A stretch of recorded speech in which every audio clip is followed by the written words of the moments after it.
This is Roppongi Rocks and we are backstage in Tokyo with Warlord. Welcome back to Japan. We're not back, we're back. Really? Backstage. First time ever in Japan for Warlord. Indeed. And how has Warlord's music evolved over time? Obviously there are some new members, there's some old members, some returning members. How do you see this with I was started from 81 or so when it kicked off? It's kind of about the same. It's we're playing 17 of the classic songs, and you have to remember it wasn't a band that toured and toured and toured and toured, so it's kind of like a new band in a live arena. So we're playing the 17 classics that we played when Bill was alive, and just trying to keep the music alive. And with Metal Massacre II, that was what kicked off the band, I guess, and took it somewhere. How important was that to be included on that Metal Blade compilation? Well, as much as this day and age, everybody can record, in their basement and put out a record and be stars and stuff like that. Back then, it wasn't like that at all. So the fact that Brian gave us that opportunity, it meant everything. It was like, I'm not going to say that we all jumped up and down and thought we were going to be stars, but everybody wasn't doing it. Back then it was very select, and like I always say, back then, if you're doing a record, you had to be at a certain point in the game. You paid some of your dues, you were well rehearsed, you're kind of ready to go, as compared to today, 6 weeks of bass lessons and you're like on stage playing a gig. So it was different back then. It meant a lot. And with the newer members of the band here, you obviously put out a new album in May last year. How much did you contribute? I know obviously with some of the music was based on Bill's past songs or ideas, but obviously the six of you created this. So how was that being part of this legacy?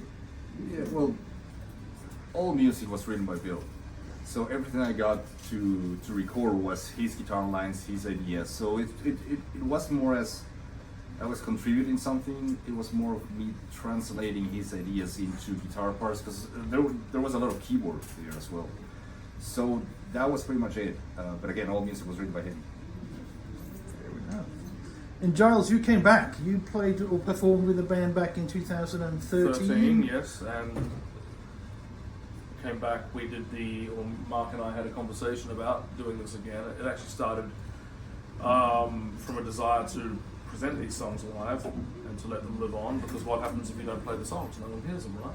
Yeah. And an active band obviously has other implications where the catalog can be reissued and more things can be done, and to let the songs live on, the music of Bill Tsamis to live on, and because hey, we like playing these songs, why not? And people like to listen to them, so why not? I think part of that too, though, that people seem to gloss over a little at times is when Giles showed them to me, he had emails and texts from Bill specifically saying, "Carry on." He used to tell me all the time, because Bill was, he was sick for a lot of years. He used to tell me all the time, "Hey man, just go find a guitar player. There's plenty of them that can play my parts, and go out and play the music. Get the music out." And that was part of the reason of obviously the live stuff. We had his blessing there. Honestly, we wouldn't have done it if he didn't want us to do it. But I saw specifically, that Giles showed me emails and texts, and Bill just saying, "Hey, just keep the music alive, keep it going. Take my IDs, put them out, record them, do this, do that." Because he, like I said, he was sick for a long time, and he knew that he wasn't making a return, I guess is the way to put it. But so it was honoring his wishes basically. And what about the future? I mean, would this band, the six of you, put together a new album with new music, or is it how do you view that? Potentially, we'll see. We're forming a reggae band. Yeah, why not? Yeah. No, there's no reason not to. It's up to us. There's been the interest, and it's just a matter of, doing it. We have seems like people want it. The last album went over really well. Obviously, the live shows go over well. Kind of a why not? Yeah. Why shouldn't we? Unless someone doesn't want to. We hope you do. And let's talk about Thunderchild. Clearly, that name was an early stage name for you with this band. Have you given similar stage names to the other five of the band now? Well, only one. only one. But that was way back when. You came up with it yourself. Yeah, that's right. Yeah. And which one is that? It's Dark Matter. Excellent. That was all him. That was him. Bill would have approved of that one. Yeah. Your name, I mean, you came up with He it. made That's it good. I up. like that. Yeah. Yeah, but that was Bill's idea. You know, people don't really know a lot about the story, but it goes a lot further than just names and bands. Bill had all kinds of ideas of movies, and each guy had a different name, and there were songs about that, and they all incorporated. It was kind of like an intellectual Kiss on steroids at times. The Right. different things that he had in his head that he wanted to bring forward. And a lot of this thing too that, I remember him telling me about that one of his ideas was he didn't want to be involved in a band where like the lead singer had this giant ego and crushed the band or the drummer had the giant ego. So it wasn't about your name per se. Right. It's like they say, it's about the name that's on the front of the uniform, not what's on the back of the uniform. It was about Warlord. It wasn't about the individual guy. Yeah, makes sense. And what's next for Warlord? You've got a few Japan shows now. Do you have any more big plans after this? We have we're opening up for Judas Priest in Italy, coming up on July the 2nd.